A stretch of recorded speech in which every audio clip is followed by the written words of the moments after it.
मुजफ्फरपुर के मिठनपुरा थाना क्षेत्र में बुजुर्ग की हत्या का मामला सुलझाते हुए पुलिस ने 12 घंटे के अंदर मृतक की नाबालिग पोती और उसके बॉयफ्रेंड को गिरफ्तार कर लिया।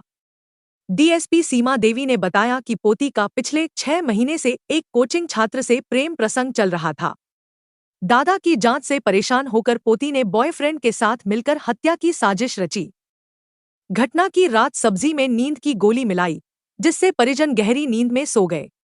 व्हाट्सएप कॉल के जरिए बॉयफ्रेंड को बुलाकर दोनों ने मिलकर बुजुर्ग की हत्या कर दी। सीसीटीवी फुटेज की मदद से आरोपी को थाना क्षेत्र से गिरफ्तार किया गया।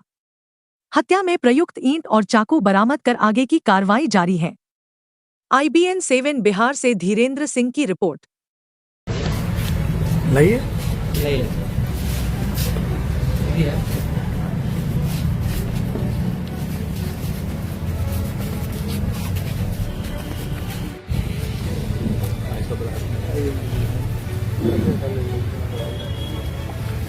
मोबाइल पीछे का थोड़ा सा कल जैसे आप सभी को विदित है कि हमारे यहाँ एक सूचना प्राप्त हुई थी कि कालीबाड़ी रोड है, उसमें एक बुजुर्ग कुशल किशोर गुप्ता है, उनकी हत्या कर दी गई है। तो उनके पुत्र जो सुमन सौरभ है, उनके फर्द बयान पर हमने मिठनपुरा कांड संख्या 12/25 दर्ज किया और अनुसंधान शुरू किया। हमारे तकनीकी साक्ष्य जुटाने के क्रम में थाने की टीम द्वारा जितने भी साक्ष्य एकत्रित किए गए उनमें सीसीटीवी फुटेज और सीडीआर का अवलोकन मुख्य था, जिसके आधार पर हम लोग इस निष्कर्ष पर पहुँचे कि हत्या के पीछे जो मृतक है उनकी पोती का हाथ है और साथ में उनका सहयोगी जो बना उसके प्रेमी जो उसका क्लासमेट भी है वो हैं। उन लोगों ने पहले से ही पूर्व योजना बनाई थी कि किस तरह से अपने दादाजी का मर्डर किया जाए और उसके पीछे रीज़न ये था कि दादा, जहाँ तक अनुसंधान में हमारे सामने आया या आस पड़ोस के भी लोगों का किया गया कि वो गाली गलौज करते थे, थोड़े गुस्सेल टाइप के व्यक्ति थे।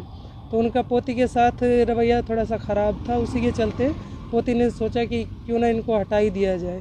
थोड़ा विक्षिप्त हो गई थी उस चीज़ से, तो उसको देखते हुए इन लोगों ने प्लान बनाया। दूसरा उन्होंने सहारा लिया यूट्यूब पर उन लोगों ने वीडियो सर्च की किस तरह से मारा जाए और फिंगरप्रिंट ना आए इसके लिए उन्होंने सर्जिकल जो ग्लव्स होते हैं उसका प्रयोग किया गया और उनका प्रयोग करके चाकू की अरेंजमेंट की गई कि चाकू लाया जाए, उससे चाकू से गोदा जाए, ईंट से सिर पे भी वार हुए हैं और इस तरह से इन्होंने इस घटना को अंजाम दिया है। अफेयर है, दोनों ने स्वीकारा है कि क्लासमेट भी हैं दोनों, तो वो चीज़ सामने आई है। जिस समय सिर पे मैम वार किया गया था तो वो जो बुजुर्ग थे उनकी आवाज़ नहीं आई थी। घटना किस तरह से हुई थी कि जब ये लोग कमरे में एंटर किए तो वो जग गए थे, तो जैसे ही खड़े हुए तो पहले रिंच से सिर पे मारा गया, एक रिंच भी मिली है हमें, और उससे जैसे सिर पे मारा तो आवाज़ आने लगी तो बेडशीट से उन्होंने मुँह बांध दिया और लड़के ने फिर सिर पे पत्थर से वार किया। ईंट वहीं नीचे बेड के नीचे लगी हुई थी और लड़की ने चाकू से गोदना शुरू कर दिया और जो मृतक है उनके शरीर पर 37-38 चाकू के निशान हैं जो गोदे गए हैं।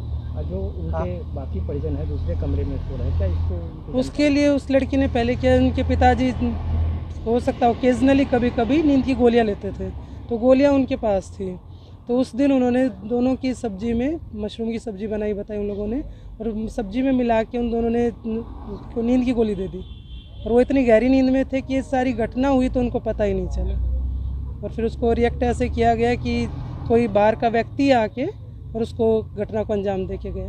पहले से प्लान करके रखे? ये पहले से प्लान था, एक दो बार इनकी पूर्व योजना भी बनी कि कर दिया जाए, लेकिन मौका ना मिल के या कुछ आपसी सहमति नहीं बनी तो इस दिन को इन लोगों ने चुना कि इसको कर दिया जाए।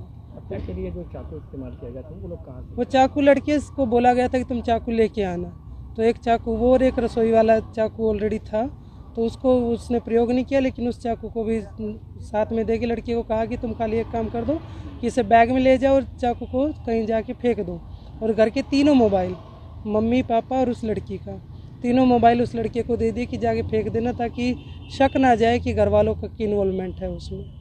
तो दादा उनका प्रेम प्रसंग का विरोध करते थे? नहीं, प्रेम प्रसंग से दादा का कोई संबंध नहीं था।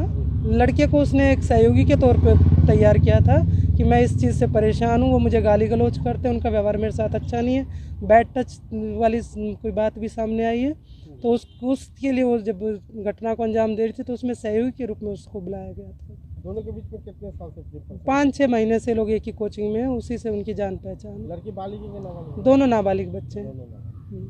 ये बैग और रिंच को कहाँ फेंका गया था मैम, ये घटना? ये उससे 1 किलोमीटर दूर पे है, 3 पोखर के नामक जगह है, वहीं पे मोबाइल और बैग चाकू सब फेंक के लड़का अपने गांव चला गया।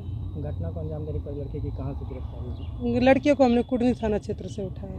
वहाँ पे वो रहने वाला है या नहीं, वहीं का परमानेंट स्थायी निवासी वहीं का है, यहाँ पर किराए के कमरे में रहता था। मैम जो लड़का जो घटना को अंजाम देने गांव से आया था या शहर से? नहीं, यहीं पे रहता था, वो पैदल ही चल के आ गया था, नज़दीक ही रहता था। घर में कैसे प्रवेश किया? तो ऑलरेडी वो दरवाज़ा खोल के देख रही थी, सीसीटीवी फुटेज में भी आया कि लड़की बार बार झाँक रही है, वेट कर रही है आया कि नहीं आया। और उससे आने से पहले उन्होंने कॉल के लिए व्हाट्सएप का यूज़ किया ताकि उनकी हम CDR में उसका नंबर ना पा सके। घटना का टाइमिंग क्या रहा? घटना 10:45 के आसपास लड़का एंटर करता है और 11:45 को निकल जाता है। लगभग 1 घंटे में वो सब काम लड़का किया। लड़की कौन से क्लास में पढ़ते थे? 11th क्लास के स्टूडेंट है दोनों। लड़की के जो माता पिता है उनको इस बात की जानकारी नहीं जानकारी है, उनको जानकारी आज सुबह लगी है जब हम लोग उनके घर गए हैं।